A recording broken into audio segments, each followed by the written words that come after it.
Hello students, costing में जो chapter चल रहा है अपने कॉन्ट्रैक्ट अकाउंट। इन कॉन्ट्रैक्ट अकाउंट मैंने आपको कहा था कि लाभ या हानि की गणना करने के लिए विभिन्न ठेकों पर लाभ या हानि की गणना करते समय या किस प्रकार उनमें लेके रखे जाते हैं, लाभ हानि की गणना कैसे की जाती है, उसके लिए कॉन्ट्रैक्ट अकाउंट को 3 भागों में बांट दिया गया। ऐसे ठेके जो एक ही वर्ष में पूरे हो जाते हैं, वे ठेके जो एक ही वर्ष में पूरे हो जाते हैं, उनमें कॉन्ट्रैक्ट अकाउंट कैसे बनाया जाता है, कल अपने वैसे बात हो चुकी थी। मैंने हल्का सा आपको एक बार डिस्कस करना चाहता हूँ कि वे ठेके जो एक ही वर्ष में पूरे हो जाते हैं उनमें कॉन्ट्रैक्ट अकाउंट बिल्कुल सिंपल है। और कल ही बात हो गई थी ये कि in the books of contractor तो contract account is more important और अदर अकाउंट्स जो है वो इफेक्टेड अकाउंट्स होंगे, वो उसके अकॉर्डिंग होंगे, लेकिन इंपॉर्टेंट अकाउंट जो है वो कॉन्ट्रैक्ट अकाउंट है। कॉन्ट्रैक्ट अकाउंट के डेबिट साइड में सारे खर्चे लिख दिए जाते हैं। उस कॉन्ट्रैक्ट पर जो भी खर्चा लगा, चाहे वो मटेरियल का लगा, लेबर का लगा, वेजेज का लगा और कई खर्चे लगे, प्लांट जितनी यूज हुई और भी जितने भी खर्चे वो सब डेबिट में लिख दिए जाते हैं। उनमें से सामग्री अगर कोई बची, मटेरियल अगर कोई बचा तो वो लिख दिया, मटेरियल को कहीं दूसरी जगह ट्रांसफर कर दिया तो वो मटेरियल काम ही नहीं आया, तो इस कॉन्ट्रैक्ट में तो वो भी इधर क्रेडिट साइड में आ जाएगा। और फिर इधर आएगा बाई कॉन्ट्रैक्टी अकाउंट। कॉन्ट्रैक्टी अकाउंट क्या आएगा? ठेका मूल्य, जो कॉन्ट्रैक्ट प्राइस होगा उससे कॉन्ट्रैक्टी अकाउंट को क्रेडिट कर दिया जाएगा कि इतने रुपए का ठेका लिया था। वो जब यहाँ पर लिख दिया जाएगा तो जो भी इसका बैलेंस शीट फिगर आएगा या तो प्रॉफिट होगा या लॉस होगा। तो जो एक ही वर्ष में पूरे रहते हैं उनका कॉन्ट्रैक्ट अकाउंट वेरी सिंपल है कि आपको इस तरह कर सकते हैं। लेकिन अब आती है बात कि वे ठेके जो एक से अधिक वर्षों में जाकर पूरे होते हैं, वे ठेके जो एक से अधिक वर्षों में जाकर पूरे होते हैं तो वो उनको क्या कहते हैं? जब तक वो पूरे नहीं होते उनको हम कहते हैं इनकम्प्लीट कॉन्ट्रैक्ट्स। इनकम्प्लीट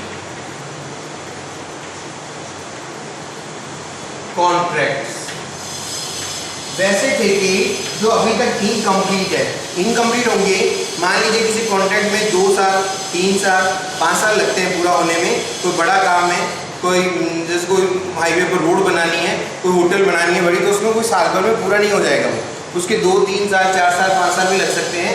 लेकिन आपको जो कॉन्ट्रैक्ट अकाउंट बनाना है वो हर साल बनाना पड़ेगा। तो हर साल बनाते समय हम उसमें कितना प्रॉफिट एंड लॉस अकाउंट में ट्रांसफर करें, उसके लिए अब आती है बात इनकम्प्लीट रिकॉर्ड में कैसे करते हैं। उसके लिए प्रमाणित कार्य, एक वर्ड आता है प्रमाणित कार्य, एक वर्ड होता है अप्रमाणित कार्य। Certified work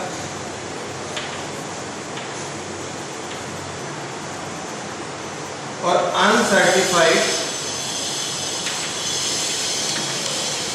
work. Profit and loss account में कितना अमाउंट ट्रांसफर करें ऑफ द टोटल प्रॉफिट, वो प्रमाणित कार्य के आधार पर तय किया जाता है। अब आप समझेंगे what is the meaning of प्रमाणित कार्य, certified work. Meaning certified work, देखिए जब कॉन्ट्रैक्ट चलता है तो वहां से जो जिसने कॉन्ट्रैक्ट लिया है, जो कॉन्ट्रैक्टर है, वो कहेगा वहाँ पर आकर, मान लीजिए जो कॉन्ट्रैक्टिंग है मालिक जो है उसको आके कहेगा कि भाई देखिए मेरा 50% काम पूरा हो चुका है, आप जाकर चेक कर लीजिए। क्योंकि वो इसलिए उसको बताएगा क्योंकि जो कैश रिसीव्ड होगा, ठेका मूल्य का जितना पैसा समय समय पर एक उस कॉन्ट्रैक्टर को दिया जाएगा, वो इसके ऊपर ही डिसाइड होगा, इसके ऊपर ही तय होगा कि कितना कार्य हो चुका है, उसके अकॉर्डिंग उसको कितना इंस्टॉलमेंट में पैसा देना है। तो वो प्रमाणित कार्य करवाने के लिए, अपना पैसा लेने के लिए वो कॉन्ट्रैक्टर के पास, कॉन्ट्रैक्टी के पास में जाएगा और बोलेगा भाई मेरा 50% काम हो चुका है। अब मान लीजिए कॉन्ट्रैक्टी के यहाँ से उसके इंजीनियर्स या जो भी उसने एक कमेटी बना रखी है जो इस काम को देखती है कि कितना काम हो चुका है, तो जब वो जाएंगे तो फिर वो वहाँ पर देखेंगे और वो मान लीजिए उसको देख के कहते हैं कि आपके हिसाब से 50% काम हो गया, लेकिन मेरे हिसाब से 40% ही काम हुआ है, हमारे हिसाब से 40% काम हुआ है। It means this is the 40% of the work is the certified work. The 40% of the total contract price this is the certified work only 40%, क्योंकि 40% का ही उन्होंने प्रमाणन किया है, तो वो हो गया प्रमाणित कार्य। अब आप कहोगे कि सर ये तो वो तो कह रहा था कि 50% हो गया और ये कह रहे 40% ही हुआ, तो इसमें क्या फिर क्या उनके आपस में कोई बनमुटाव हो जाएगा? नहीं, देखिए 50% काम वो कह रहे हैं कि हमारी तरफ से हो गया, लेकिन जो सर्टिफाइड जिन्होंने किया है उन्होंने किया है कि 40% काम हो गया, इसके अकॉर्डिंग उनको पैसा मिल जाएगा। लेकिन जो इसका जो 10% काम जो इसके हिसाब से 10% काम है वो अभी तक अनसर्टिफाइड वर्क होगा, कि अभी तक वो अनसर्टिफाइड है, हो जाएगा सर्टिफाइड, जब आगे और काम होगा तो वो दूसरा वर्क भी सर्टिफाइड हो जाएगा। ये ऐसा नहीं है कि ये जो 10% का ये है कि कोई बीच में कोई घपला हो गया है, घोटाला हो गया है कि भाई उन्होंने 50% बताया, इन्होंने 40% बताया तो कोई गड़बड़ होगी, नहीं, 40% काम हो चुका, वो कह रहे हैं प्रमाणित हो गया, इसके हिसाब से आप पैसा ले लीजिए। और बाकी का जो आपका आप जो बता रहे हो कि ये 10% काम है बीच वाला, ये अप्रमाणित है। अभी अप्रमाणित होने का मतलब ये नहीं है कि वो कभी प्रमाणित नहीं होगा, वो तो अगले जब काम होंगे तो ये वाला काम पहले प्रमाणित होगा, उसके बाद आगे का काम प्रमाणित किया जाएगा। तो ये हो गया इसका meaning, the certified work and the uncertified. तो ये सर्टिफाइड और अनसर्टिफाइड दोनों वर्क मिलकर क्या कहलाते हैं? हम कॉन्ट्रैक्ट अकाउंट में इसको बोलते हैं WIP। ये आगे जब अपन अकाउंट्स बनाएंगे, कॉन्ट्रैक्ट अकाउंट बनाया जाएगा इनकम्प्लीट रिकॉर्ड्स का, तब आपके ये वर्ड काम में आएगा WIP। WIP का मतलब है, आप सभी जानते हैं, work in progress. Work in progress का मतलब काम चल रहा है, it's the not completed of the contract account, अभी कंप्लीट नहीं हुआ है, बस काम चल रहा है। तो इन दोनों का टोटल वर्क सर्टिफाइड और अनसर्टिफाइड, ये सर्टिफाइड वर्क और अनसर्टिफाइड वर्क, ये दोनों टोटल मिलाकर कहलाते हैं WIP। तो ये WIP जब हम कॉन्ट्रैक्ट अकाउंट बनाएंगे तब अपने इसमें शो किया जाएगा, तब काम में आएगा। लेकिन इसका मीनिंग जो सर्टिफाइड और अनसर्टिफाइड वर्क का है वो दोनों मिला के कहलाते हैं WIP, भी काम चल रहा है। तो इसके आधार पर अब बात आती है, मैंने आपको बताया था कि प्रमाणित कार्य के आधार पर प्रॉफिट एंड लॉस अकाउंट में कितना अमाउंट ट्रांसफर किया जाए, इसका कैलकुलेशन किया जाता है इनकम्प्लीट कॉन्ट्रैक्ट अकाउंट में। कंप्लीट की बात पहले हो चुकी है, इनकम्प्लीट में। तो इनकम्प्लीट में प्रॉफिट एंड लॉस अकाउंट में कितना राशि ले जाई जाए, उसके लिए देखिए अलग अलग स्टेजेस होती हैं। जैसे मान लीजिए कि नंबर 1 लिखते हैं हम, यदि प्रमाणित कार्य ठेका मूल्य के 1/4 मतलब 25%, 1/4 से भी कम हो। अब मान लीजिए कॉन्ट्रैक्ट अकाउंट बनाना शुरू किया हमने और पहला साल हमने बनाया, और पहले साल में यदि प्रमाणित कार्य जो सर्टिफाइड वर्क है वो ठेका मूल्य के 1/4 या 25% से भी कम है, तो फिर इसमें कितना प्रॉफिट एंड लॉस अकाउंट में ले जाया जाए। हम उसी की कैलकुलेशन कर रहे हैं कि प्रॉफिट एंड लॉस अकाउंट में राशि ले जाने वाली राशि की गणना। तो जो ऐसा ठेका है जिसका भी 25% काम भी प्रमाणित नहीं हुआ है, प्रमाणित कार्य ठेका मूल्य के 25% या 1/4 से कम हो, तो हम इस पर साफ लिख लीजिए, नोट कर लीजिए, ऐसे ठेकों पर लाभ की गणना ही नहीं की जाए, गणना ही नहीं की जाए। जो ठेका भी 25% से भी कम काम सर्टिफाइड हुआ है तो उसके लिए प्रॉफिट एंड लॉस अकाउंट की गणना क्या करनी है, क्योंकि वो तो आगे हो जाएगी। तो ये होता है, ऐसे ठेकों पर प्रॉफिट एंड लॉस की गणना ही नहीं की जाती। तो ऐसे ठेकों पर जब प्रॉफिट एंड लॉस की गणना नहीं की जाती तो फिर कॉन्ट्रैक्ट अकाउंट में इसको कैसे शो किया जाता है, वो देखिए। कॉन्ट्रैक्ट अकाउंट में इसको शो किया जाएगा इन द कॉन्ट्रैक्ट अकाउंट। ये वैसा कॉन्ट्रैक्ट अकाउंट है जिसमें अभी तक 1/4 से भी कम काम प्रमाणित हुआ है। यहाँ पर सारे खर्चे लिख देंगे जो बार बार में बात आ चुकी है अपने पास में। All expenses are debited. अगर कोई मटेरियल बच गया है, कोई प्लांट बच गया है, वो इधर आ जाएंगी और बाई लिख दिया जाएगा बैलेंसिंग फिगर में WIP। मैंने आपको अभी भी बताया था कि जब कॉन्ट्रैक्ट अकाउंट इनकम्प्लीट रिकॉर्ड्स में अपन जब कॉन्ट्रैक्ट अकाउंट बनाएंगे तब आपका WIP काम में आएगा। WIP का मीनिंग आपको पता ही है कि सर्टिफाइड और अनसर्टिफाइड वर्क दोनों का टोटल जो होता है वो WIP कहलाता है। तो बस अभी 1/4 से भी कम काम प्रमाणित हुआ है, तो फिर उसके लिए क्या लाभ हानि गणना करनी है, इन सब का डायरेक्ट आप टोटल कर देंगे और इनका टोटल करके और बैलेंसिंग फिगर में हम यहाँ लिख देंगे WIP, बैलेंसिंग फिगर में WIP लिख देंगे और इन सब का टोटल यहाँ आ जाएगा या बैलेंसिंग फिगर में WIP आ जाएगा। It means there is no calculation of profit and loss account. कौन से कॉन्ट्रैक्ट्स के लिए?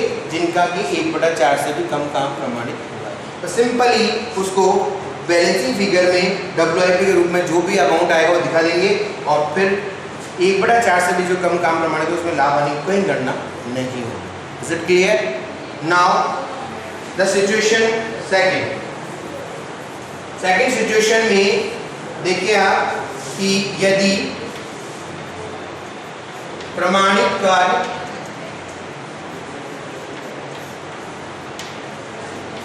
ठेका मूल्य कॉन्ट्रैक्ट प्राइस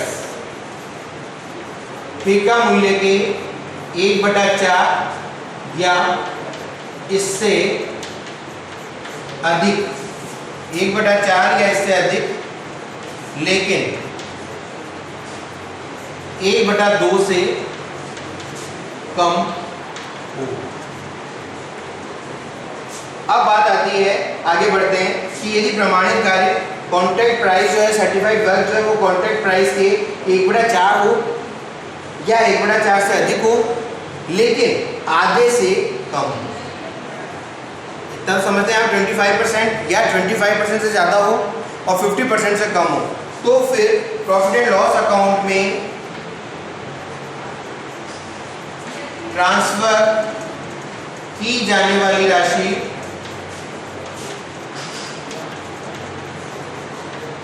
की कैलकुलेशन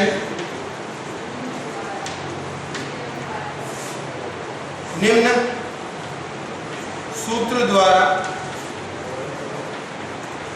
की जाएगी। फिर एक फॉर्मूला लगाएंगे। जब आपको प्रश्न में कुछ नहीं कहा जाता है तो हम अपने आप अपने हिसाब से एक फॉर्मूला दिया हुआ है जो इसके स्टैंडर्ड्स बने हुए हैं अकाउंटिंग स्टैंडर्ड्स के अकॉर्डिंग, उसमें लिखेंगे हम total profit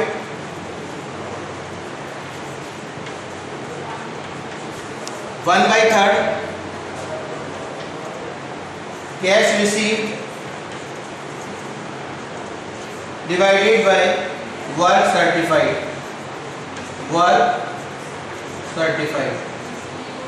divided by work certified. तो इस सूत्र से जो अमाउंट निकल कर आएगा वो राशि P&L अकाउंट में ले जाएंगे और बाकी की राशि को WIP में रिजर्व के रूप में रखेंगे। अब बात आती है आपको कि what is the meaning of total profit. इसको कई बुक्स में या कई जगह हम नॉशनल प्रॉफिट भी कह सकते हैं, टोटल प्रॉफिट, और we can say notional profit. चाहे टोटल प्रॉफिट बोलो और चाहे नॉशनल प्रॉफिट बोलो, एक ही बात है। नॉशनल प्रॉफिट मल्टीप्लाइड बाय 1/3 इसका 1/3 करेंगे और उसको किस अनुपात में, कैश रिसीट और वर्क सर्टिफाइड के अनुपात में कम करके जितना अमाउंट आएगा वो अमाउंट जो होगा वो होगा प्रॉफिट एंड लॉस अकाउंट में ट्रांसफर की जाने वाली राशि। बाकी का अमाउंट जो होगा टोटल प्रॉफिट का, जो बाकी का अमाउंट होगा टोटल प्रॉफिट में से इसमें जो जाएगा वो तो चला ही जाएगा, बाकी का जो अमाउंट होगा उसको WIP रिजर्व के रूप में शो किया जाएगा। इसको कैसे शो करेंगे वो देखिए आप। मैं कॉन्ट्रैक्ट अकाउंट बनाकर एक परफॉर्मा टाइप में आपको बता देता हूँ कि इनकम्प्लीट रिकॉर्ड कॉन्ट्रैक्ट में कॉन्ट्रैक्ट अकाउंट, मान लीजिए कॉन्ट्रैक्ट अकाउंट बना हुआ हो, आपको मालूम है कॉन्ट्रैक्ट अकाउंट में क्या क्या हो सकते हैं, to material, to labour, to all expenses, different expenses, to plant, ये जितने भी हैं उस कॉन्ट्रैक्ट से रिलेटेड वो इधर लिख देंगे। बाय मटेरियल एट साइट और बाय प्लांट एट साइट, जो बचा हुआ है मटेरियल या प्लांट वो इधर आ जाएगा। अब उसके बाद में जब मैंने आपको बताया कि बाई, जैसे वो 25% से जो कम थे उनमें तो सीधा लिख दिया था हमने WIP, लेकिन इसमें भी लिखेंगे हम WIP, जिसमें लिखेंगे सर्टिफाइड वर्क और अनसर्टिफाइड वर्क। ये अलग अलग कब शो करेंगे? बात चल रही है अपनी कि जब प्रमाणित कार्य 1/4 या उससे अधिक हो लेकिन आधे से कम हो, तब की बात चल रही है। अगर 1/4 से कम है तो सीधा WIP लिखेंगे, यहाँ पर कोई स्पेसिफिकेशन नहीं करेंगे और सीधा बैलेंस फिगर में अमाउंट लिख देते हैं। लेकिन इसमें जो सर्टिफाइड अनसर्टिफाइड वर्क का जो अमाउंट है वो भी लिखा जाएगा और फिर यहाँ पर निकाल दिया जाएगा to total profit carried down, or we can say the total profit, notional profit carried down. यहाँ पर आ जाएगा और ये यहाँ पर ये अकाउंट बंद होने के बाद में by total profit brought down यहाँ लिखा जाएगा, उसमें से कितना P&L अकाउंट में जाएगा पैसा और कितना WIP रिजर्व के रूप में रखा जाएगा वो यहाँ पर आएगा। ये आपको यहाँ तक दिखाई दे रहा है, तो बाकी का फिर यहाँ पर ये बंद हो जाएगा। ये है कॉन्ट्रैक्ट अकाउंट जो आपको शायद टोटल प्रॉफिट कैरी डाउन और टोटल प्रॉफिट ब्रॉट डाउन हो गया, उसके बाद कितना P&L में जाएगा कितना WIP में रहेगा वो आ जाएगा। तो वो P&L अकाउंट जो है वो यहाँ पर इतना लिखा जाएगा। अब यहाँ पर ये जो टोटल प्रॉफिट है उसको काम में लिया जाएगा और 1/3 कैश रिसीव्ड वर्क सर्टिफाइड, ये सब क्वेश्चन में दिया होगा कि कितना काम सर्टिफाइड हुआ है, उसका कितना % कैश मिला है, और जब हम प्रैक्टिकल क्वेश्चन करेंगे तो इस परफॉर्मेंस में भी आपको जो बातें लिखी हुई है वो सब आपको समझ में आ जाएगी। तो अभी अपने दो बातें हुई हैं कि प्रॉफिट एंड लॉस अकाउंट कैसे कैलकुलेट किया जाए, उसके लिए कॉन्ट्रैक्ट्स को 3 भागों में बांटा हुआ है। नंबर 1 जो जिनका कि जो एक ही वर्ष में पूरे हो जाते हैं, नंबर 2 जो 1 से अधिक वर्षों में जाके पूरे होते हैं, तो 1 से अधिक वर्षों वाले चल रहे हैं अभी अपने, जिसमें अपने एक बात हुई है कि जो 25% से भी कम प्रमाणित कार्य है उनके प्रॉफिट एंड लॉस की गणना नहीं की जाएगी, और जो 25% या उससे अधिक लेकिन आधे से कम है तो उसकी प्रॉफिट एंड लॉस की गणना इस प्रकार की जाएगी। अब आधे से भी ज़्यादा किसी का प्रॉफिट है तो उसकी गणना किस प्रकार होगी नेक्स्ट क्लास में बात करेंगे। Thank you.